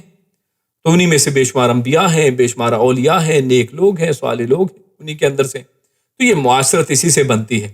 تو اگر اس ڈپارٹمنٹ کو، گھر کا یہ جو ایک نظام، اسی کو برباد کر دیا جائے، جیسا کہ آج مغرب کا معاشرہ کرنے کی پوری کوشش کر رہا کہ جناب مختلف طرح کے ڈراموں کے ذریعے عورت اور مرد کے درمیان میں جو ہے نا وہ طلاق کروا کے چھوڑی جائے اور کوشش کی جائے کہ جناب اکٹھے نہ رہیں۔ اس طرح عورتوں کو کہا جائے کہ جناب آپ کے حقوق کی حفاظت کرنے کے لیے ہم ہیں نا، آپ چھوڑیں اپنے بندے سے جان چھڑوائیں اور ہمارے پاس آئیں، ہم آپ کو دیکھیے کیسی آزادیاں دیتے ہیں۔ تو آزادی نام کے اور عورت مارچ کے نام پہ آپ کے سامنے یہ سارے تماشے کرتب جو ہوتے ہیں، تو یہ بھی ہرگز مطلب نہیں۔ یقیناً اللہ رب العزت نے صلح کو، آپس میں رہنے کو، اس گھر رستی کو آگے بڑھانے کے اوپر جو ہے نا اللہ رب العزت نے زور دیا ہے۔ ہاں طلاق جو ہے اللہ رب العزت نے اس کو جائز اور ایک حلال کام دیا ہے، حرام نہیں ہے۔ اگر معاملات زیادہ خراب ہوں، اگر دونوں گھر والے، دونوں کے لوگ سمجھیں یہ کہ ان کے اندر بہتری یہی ہے کہ آپس میں علیحدہ ہو جائے، تو پھر علیحدہ ہونا ہی بہتر ہے۔ اور اس میں پھر آگے جب ایک دفعہ فیصلہ ہو جائے تو اللہ رب العزت نے تسلی دلائی ہے کہ دونوں میں سے کسی کو پھر گھبرانا نہیں ہے، وہاں پہ پھر اللہ رب العزت کی وسعت کی طرف دیکھنا ہے، نظر اس کی طرف کرنی ہے۔ وَكَانَ اللَّهُ وَاسِعًا حَكِيمًا، یعنی کوئی یہ نہ سمجھے کہ کسی کا رزق میرے ہاتھ میں ہے۔ یعنی عورت بعض اوقات مرد کو اس لیے نہیں چھوڑتی کہ میں پھر کدھر جاؤں گی، میرا کیا بنے گا۔ مرد عورت کو نہیں چھوڑتا کہ ہے تو بڑی دولت والی، چاہے بڑی نکچڑی ہے، بڑی باتیں سناتی ہے، بہت الٹے پلٹے کام کرتی ہے، لیکن پیسہ تو اس کے پاس ہے نا، میں در بدر کا بھکاری بن جاؤں گا۔ تو ایسا نہیں سوچنا چاہیے۔ اللہ رب العزت نے اس کے بارے میں بات کی ہے کہ اللہ تعالیٰ راضی کے متعلق ہے، اللہ کے پاس رزق ہے، وسعت اس کے پاس ہے، اور اس کے انتظامات انسانی سمجھ سے بالاتر ہیں۔ اس نے جس طرح ملاپ میں حکمت رکھی ہے، اللہ رب العزت نے اسی طرح جدائی میں بھی حکمت رکھی ہے۔ تو دونوں کے اندر حکمتیں موجود ہیں۔ آگے چلتے ہیں، اگلا موضوع ہمارا اور آخری موضوع کہ اطاعت میں ہمارا ہی فائدہ ہے، کہ اللہ رب العزت کی اطاعت اصل میں کریں گے تو دیکھیے کس کا فائدہ ہوگا۔ اگر یہ معاملات جو پیچھے ہم نے ڈسکس کیے ہیں تو اس میں کس کا فائدہ ہے؟ انسانوں کا، کہ ایک انسان کی معاشرت آگے بڑھے گی، گرستی آگے بڑھے گی، میاں بیوی خوشی سے چلیں گے۔ اور نقصان کس کا؟ شیطان کا۔ شیطان اس کے اوپر روئے گا، شیطان کو مزہ نہیں آئے گا کہ جناب یہ کچھ مزہ نہیں آ رہا ہے، کچھ موقع بن نہیں رہا ہے کہ لوگ علیحدہ کیوں نہیں ہو رہے ہیں، میاں بیوی کے درمیان میں لڑائی کیوں نہیں ہو رہی۔ تو اس میں ہمارا ہی فائدہ ہے۔ اللہ فرماتا ہے وَلِلَّهِ مَا فِي السَّمَاوَاتِ وَمَا فِي الْأَرْضِ، اور للہ اللہ ہی کے لیے، ما جو فی السماوات آسمانوں میں ہے، وما اور جو فی الارض جو زمین میں ہے، وَلَقَدْ اور لقد یقیناً، البتہ یقیناً، وصینا ہم نے حکم دیا ہے، ہم نے وصیت کی ہے۔ وصیت بڑی تاکیدی حکم کو کہتے ہیں۔ وصینا ہم نے حکم دیا ہے، الذین ان لوگوں کو جو اوتو سب دیے گئے ہیں، الکتاب کتاب۔ اللہ رب العزت نے کن کو حکم دیا ہے؟ ان لوگوں کو جو کتاب دیے گئے، اوت الکتاب من قبلکم، تمہارے سے پہلے، وایاکم، اور تم بھی، یعنی خود تم بھی، صرف پہلوں کو نہیں، تمہیں بھی اللہ نے کیا وصیت کی ہے؟ ان اتقوا اللہ، کہ تم اللہ کا تقوی اختیار کرو، اللہ سے ڈرو۔ دیکھیے پچھلی بھی 2 آیات میں ہم نے یہی پڑھا کہ بار بار اللہ رب العزت اپنے تقوی کی بات کرتا ہے، کیونکہ تقوی بڑی چیز ہے۔ انسان جب بھی ادھر ادھر ہونے کی کوشش کرتا ہے، ہوتا ہے، پھسلتا ہے، انسان اللہ کا تقوی اس کے اندر اگر ہے تو انسان جیسے مرضی بھی حالات میں سے گزر جائے، آخر کار وہ بالکل اپنے سیدھے ٹریک کے اوپر آ جاتا ہے۔ تو اس لیے اللہ کا خوف، اللہ کا ڈر جو ہے وہ انسان کو جو بہت سی آندھیاں طوفانوں سے بچا لیتا ہے۔ وَإِن تَكْفُرُوا، اور اب اپوزٹ بات ہے، اور ان اگر تکفروا، اب تقوی کے اپوزٹ کیا کہا ہے؟ تکفروا، تم کفر کرو، یعنی نافرمانی۔ تقوی کیا ہے؟ وہ اللہ رب العزت نے فرما برداری کو یہاں پر تقوی کہہ دیا، اور تکفروا یعنی کفر کرو، اللہ کا کہنا نہ مانو، انکار کر دو۔ کفر کا اصل مطلب کیا ہوتا ہے؟ انکار کرنا۔ اگر تم انکار کرو، اگر تم کفر کرو گے، یعنی اللہ کے احکامات کو نہیں مانو گے، پھر انا، بے شک، للہ، اللہ ہی کا ہے، یا اللہ ہی کے لیے ہے، لی کے دونوں ہی معنی ہوا کرتے ہیں، ما فی السماواتی، جو آسمانوں میں ہے، و ما فی الارض، اور جو زمین میں ہے، وکان اللہ غنیا حمیدا، اور کانا ہے اللہ غنیا، بے پرواہ، غنی، حمیدن، بہت زیادہ تعریف کیا گیا، تعریف والا۔ تو اس آیت کے حوالے سے آگے ہم، اور بلکہ اگلی آیت بھی ہے، اسی میں وہی پڑھ لیتے ہیں، وَلِلَّهِ مَا فِي السَّمَاوَاتِ وَمَا فِي الْأَرْضِ۔ اگلی آیت میں پھر اللہ فرماتا ہے، اور للہ، اللہ ہی کا ہے، یا اللہ ہی کے لیے ہے، ما فی السماواتی، جو آسمانوں میں ہے۔ دیکھیے بات دہرائی جا رہی ہے دوبارہ ایک دفعہ، کہ جو بھی آسمانوں میں ہے، وما فی الارض، اور جو زمین میں ہے، وہ اللہ ہی کا ہے، وکفا باللہ وکیلا، اور کفا، کافی ہے، باللہ، ساتھ اللہ، وکیلا، بطور کارساز، یعنی اللہ بطور کارساز کافی ہے، اللہ کے علاوہ کوئی اور ہمیں وکیل نہیں چاہیے ہے۔ اللہ رب العزت ہمارے طرف سے وکیل ہیں، اللہ رب العزت ہمارا مقدمہ لڑنے والے ہیں، اللہ رب العزت ہمارا ساتھ دینے والے ہیں، جیسا کہ ہم نے پچھلے درس میں بھی یہ پڑھا تھا۔ آگے چلتے ہیں، اللہ رب العزت ان آیات میں کیا فرماتا ہے؟ اللہ نے فرمایا وَلِلَّهِ مَا فِي السَّمَاوَاتِ وَمَا فِي الْأَرْضِ۔ تو یہاں پر دیکھیے پیچھے موضوع کیا چل رہا ہے، عورتوں کی بات ہو رہی تھی، یتیم بچوں کی، سورۃ النساء کا پورا موضوع ہمارے سامنے ہے، یہاں پر ان کے احکامات چل رہے تھے۔ تو ان احکامات کے بعد اب یہاں پر یہ فرما رہا ہے اللہ رب العزت کہ زمین و آسمان کی ہر شے اللہ کی ہے۔ تو اس سے اللہ رب العزت بتانا کیا چاہتے ہیں؟ تو مقصد یہ ہے کہ ان احکامات پر عمل کرنے میں تمہارا ہی فائدہ ہے، اللہ ان سے بے نیاز ہے، یعنی اللہ رب العزت نے آئین پہ فرما دیا، اللہ وکان اللہ غنیا حمیدا، یعنی نہ تو اللہ رب العزت کو تمہاری ضرورت ہے، اللہ تو بے پرواہ ہے تم سے، اللہ رب العزت کو تمہاری کوئی ضرورت نہیں ہے، حمیدہ، اور اللہ کی تعریف کرنے والے بھی بہت ہیں، پہلے سے اللہ کی تعریف ہو رہی ہے، نہ ہی اللہ کو تمہاری تعریفوں کی ضرورت ہے، نہ ہی تمہارے کوئی پیسے کی، مال کی ضرورت ہے، اس میں جو کچھ بھی فائدہ ہے تمہارا ہی فائدہ ہے، تقوی اختیار کرو گے تمہیں ہی فائدہ ملے گا، اگر کفر کرو گے تمہارا ہی نقصان ہوگا، اللہ کا کچھ نہیں بگڑنے والا۔ وَلَقَدْ وَصَّيْنَا الَّذِينَ أُوتُوا الْكِتَابَ، تو یہ جو شروع میں بات کی کہ اللہ رب العزت نے کہ پہلے لوگوں کو اور تم سب کو اس بات کا تاکیداً حکم اللہ نے دیا ہے، یعنی یہ حکم اللہ رب العزت نے یہ جو تقوی کا حکم دیا ہے ایسی نارمل انداز میں نہیں دیا ہے، وصینا، ایک وصیت کے انداز میں دیا ہے، اور کیا کہا کہ اللہ سے ڈرو۔ کیوں؟ کیونکہ اللہ کا اگر ڈر نہیں ہے نا تو بہت سے آپ دیکھیں کرمنلز جو ہیں 100 قتل کرتے ہیں، ہزاروں قتل کرتے ہیں، بلکہ کتنے ہی لوگ ہیں جو بالکل چین کلرز ہیں، اور کتنے لوگ ہیں جو کتنے زناکار ہیں اور قتل ڈاکے کرنے مارنے والے ہیں۔ ان لوگوں کو پولیس کیا روک سکتی ہے؟ بلکہ جتنے ڈاکے زیادہ مارتے ہیں، جتنے قتل زیادہ کرتے ہیں، اور دلیر اور بے پرواہ ہوتے چلے جاتے ہیں، پولیس ان کی جیب میں ہوتی ہے۔ اب اگر ان کو راہ راست پہ کوئی لا سکتا ہے نا تو اللہ کا ڈر ہے، وہ اللہ کا خوف ہے کہ جو کسی شخص کو راہ راست پہ لا سکتا ہے۔ اگر انسان اللہ سے ڈر جائے، ایک غالباً تابعی ہیں، ان کے بارے میں آتا ہے کہ وہ دیوار کے اوپر چڑھے کسی کے گھر میں پلانگنے کے لیے، کسی غلط کام کے لیے، غلط کام کے ارادے سے، اور اندر سے آواز آئی، قرآن کریم کی تلاوت کی، اللہ رب العزت کا کلام پڑھا جا رہا تھا، اور آیات یہ تھی کہ کیا ابھی اللہ رب العزت سے ڈرنے کا وقت نہیں آیا ہے کہ انسان اللہ سے ڈر جائے؟ یہ الفاظ کان میں پڑے ہیں، اور وہ بندہ کہتا ہے کہ میں اللہ سے ڈر گیا، یعنی کیا ابھی تم پر وہ وقت نہیں آیا ہے کہ اللہ سے تم ڈر جاؤ؟ تو اس نے کہا کہ میں ڈر گیا۔ تو یہ ہے اصل میں وہ بات کہ خوف، اللہ کا خوف انسان کو برائیوں سے روک سکتا ہے۔ یعنی اس کے دیے گئے احکامات پر عمل کرو۔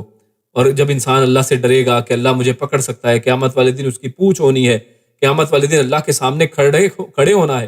اللہ نے قرآن کریم میں سورۃ الرحمن میں کیا ارشاد فرمایا؟ اللہ رب العزت نے اللہ سے ڈرنے والوں کے بارے میں فرمایا ہے وَلِمَنْ خَافَ مَقَامَ رَبِّهِ جَنَّتَانِ، کہ جو شخص اللہ کے سامنے کھڑے ہونے سے ڈرا تو صرف یہ نہیں ہے کہ اس کا اپنا یعنی وہ صرف ڈرا ہے، جنتان، سب کے لیے ایک ایک جنت ہے، اس کے لیے 2 جنتیں ہیں۔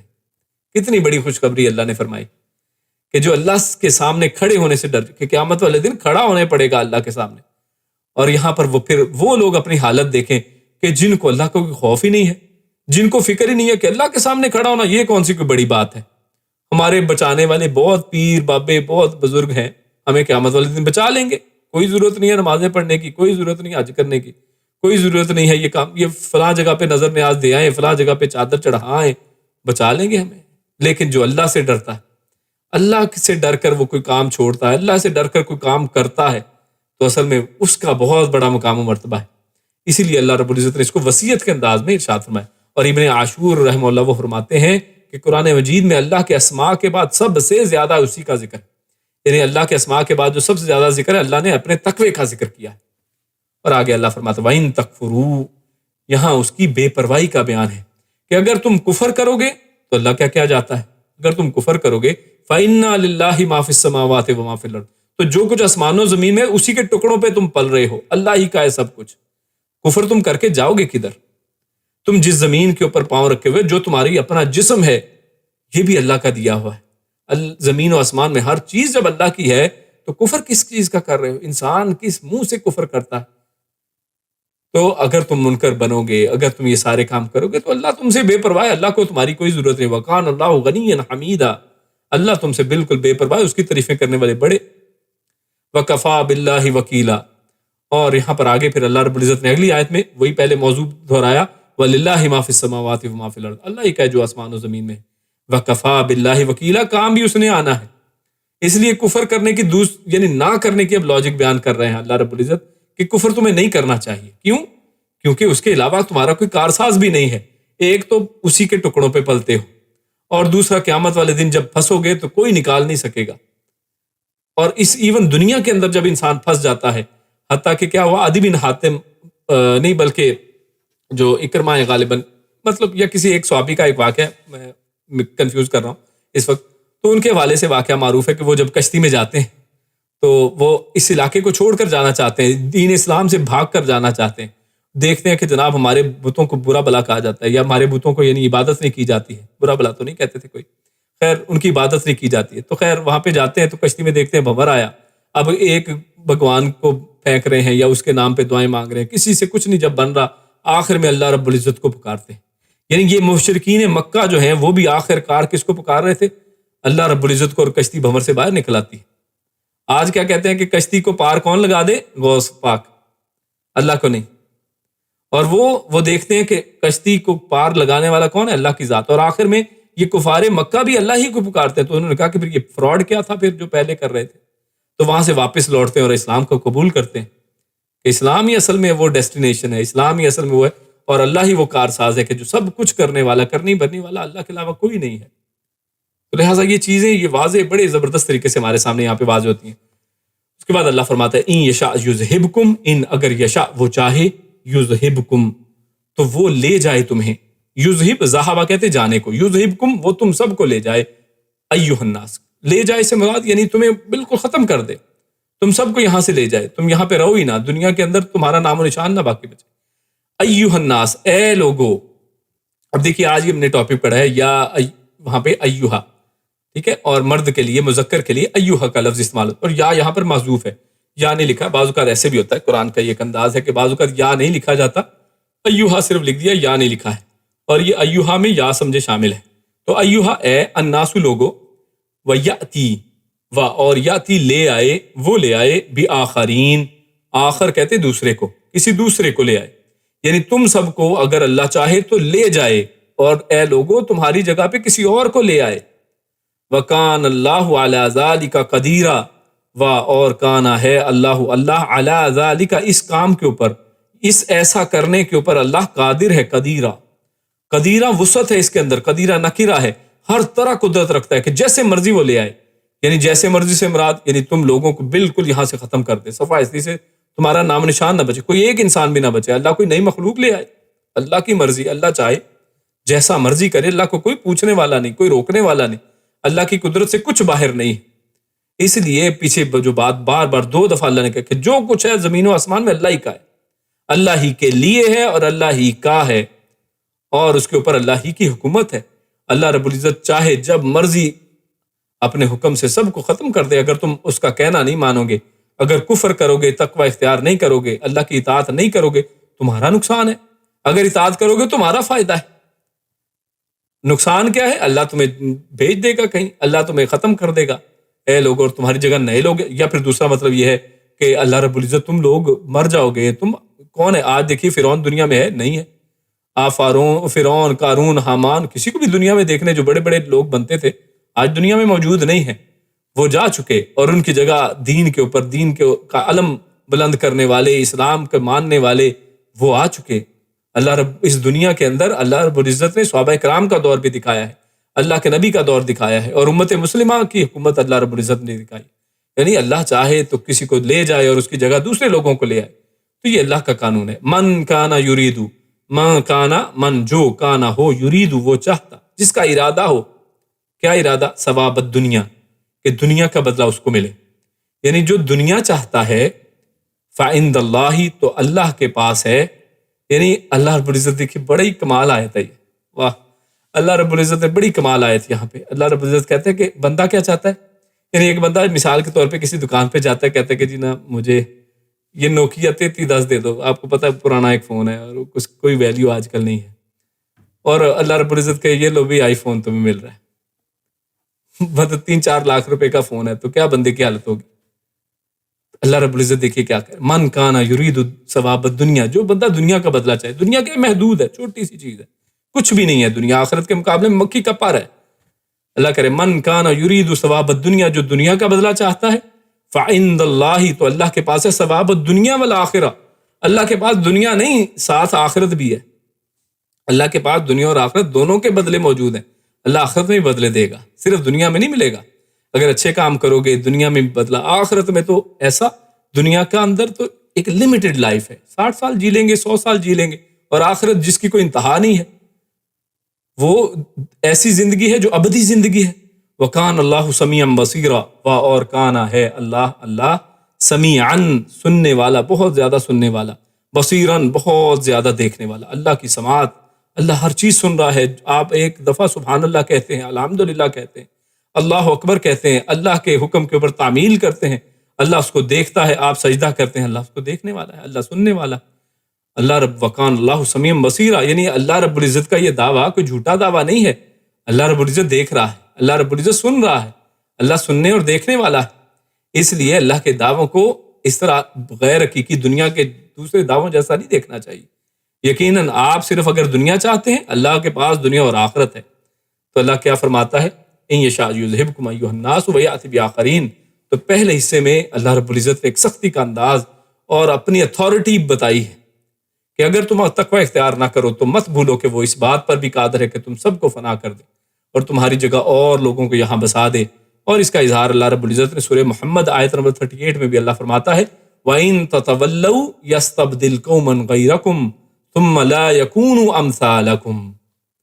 کہ اور اگر تم پھر جاؤ گے، اگر تم تولو مڑ گئے، اگر تم نے احکامات قرآنیہ سے، قرآن و حدیث سے منہ موڑ کر دوسری طرف منہ کر لیا، تو وہ تمہاری جگہ تمہارے سوا اور لوگوں کو لے آئے گا. تو اللہ کوئی کے ساتھ تمہاری کوئی رشتہ داری ہے کہ نہیں جی تم بڑے کوئی ٹھیکیدار بنتے ہو دین کے، تمہارے ساتھ کوئی اس طرح کا پھر تعلق نہیں ہے. اللہ رب العزت نے نوح کے بیٹے کو کہہ دیا تھا علیہ السلام، نوح علیہ السلام نے کہا کہ یہ میرے اہل بیت میں سے، میرے گھر والوں میں سے ہے.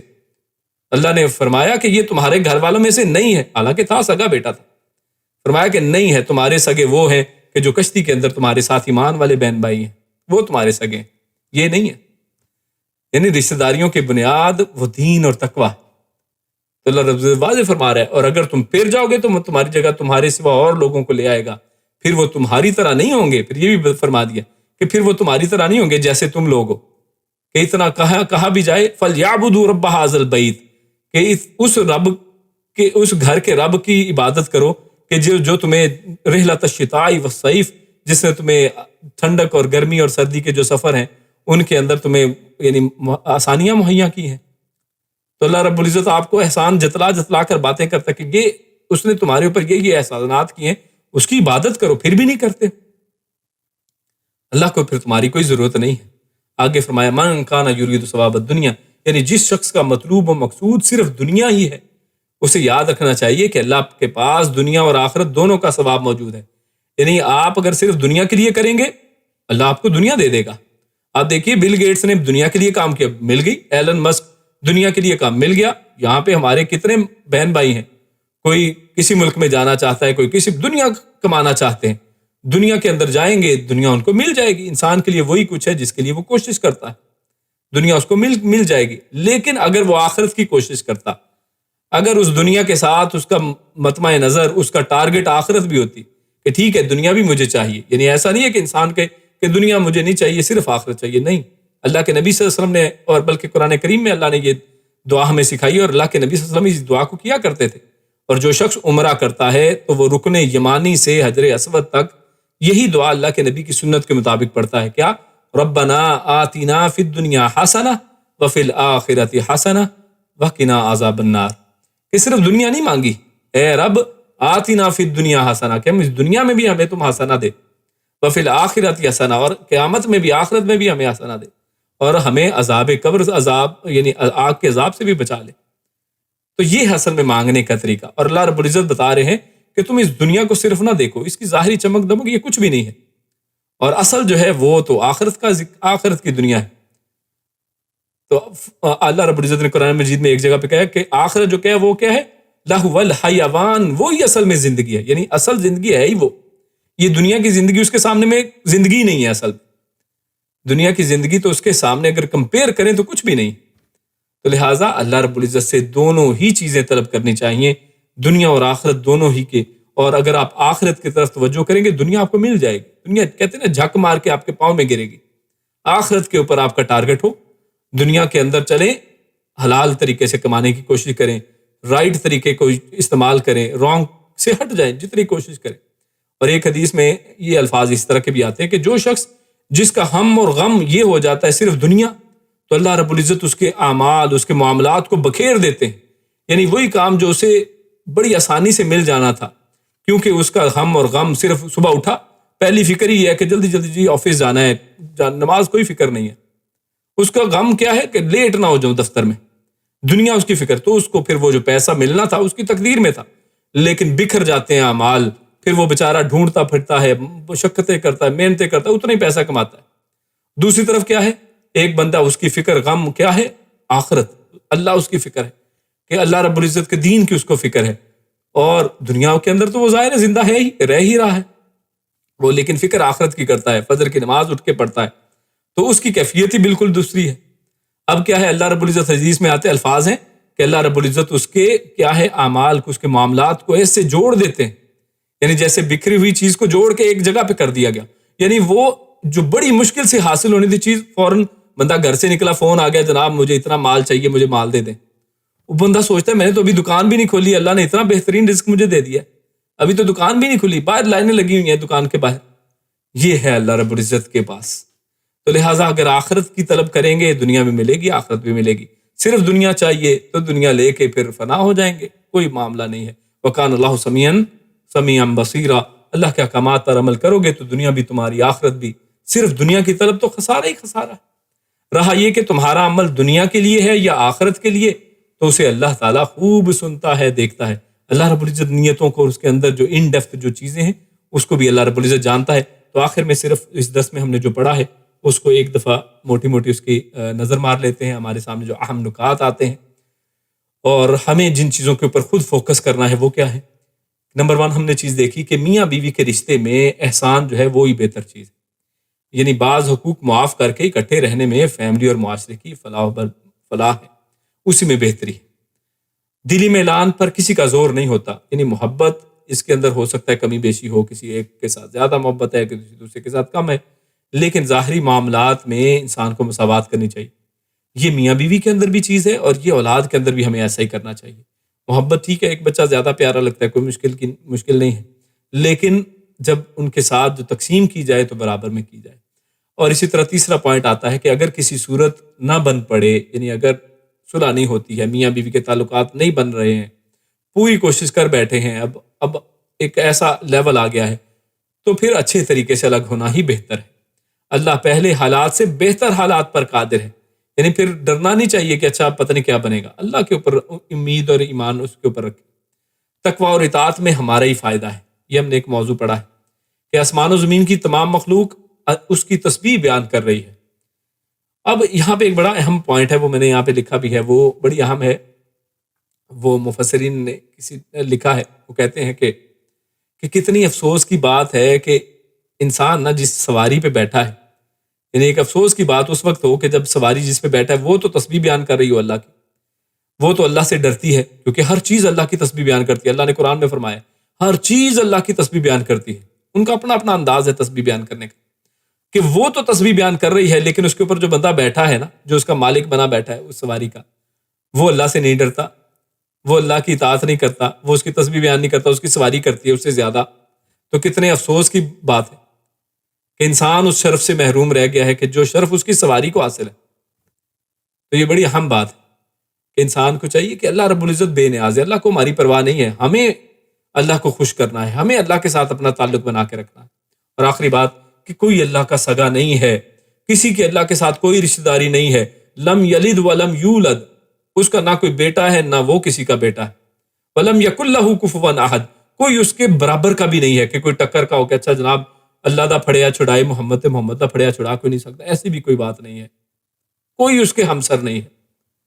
اور تم نہیں تو اور ہم نے دیکھا ہے زمانے کے اندر، لہٰذا ہمیں اس چیز کو یہ ذہن میں رکھنا ہے کہ ہم نے اپنے آپ کو اللہ کے سامنے پیش کر کے، اللہ کی اطاعت کر کے ہم نے اپنا حصہ لینا ہے۔ جیسا کہ آخر میں بات ہے کہ آخرت کے بارے میں ہمیں سوچنا ہے اور اپنا فائدہ ہم نے خود سوچنا ہے، اور جو ہمارا فائدہ ہے وہ کسی رشتہ داری سے ملنے والا نہیں ہے، وہ کسی نبی کی ولی کی رشتہ داری سے نہیں ہوگا کہ جناب فلاں سید صاحب ہیں تو وہ جنت میں جائیں گے، ایسی بات نہیں۔ تمام چیزوں کے فیصلے اعمال کے اوپر، ایمان کے اوپر، تقوی کے اوپر ہونے والے ہیں، اور اللہ رب العزت کو تقوی اور اطاعت ہی مطلوب ہے۔ اسی کے اوپر اپنی بات کو ختم کرتا ہوں۔ اللہ رب العزت ہم سب کو نیک عمل اور اچھی سمجھ کی توفیق عطا فرمائے۔ سبحان ربک رب العزت عما یصفون وسلام علی المرسلین والحمد للہ رب العالمین۔ جزاکم اللہ خیر وبارک اللہ فیکم۔ اور آخر میں کفارِ مجلس، یعنی مجلس سے برخاست ہونے کی دعا پڑھ لیتے ہیں۔ سبحانک اللہم وبحمدک اشہد ان لا الہ الا انت استغفرک واتوب الیک۔ السلام علیکم ورحمۃ اللہ وبرکاتہ۔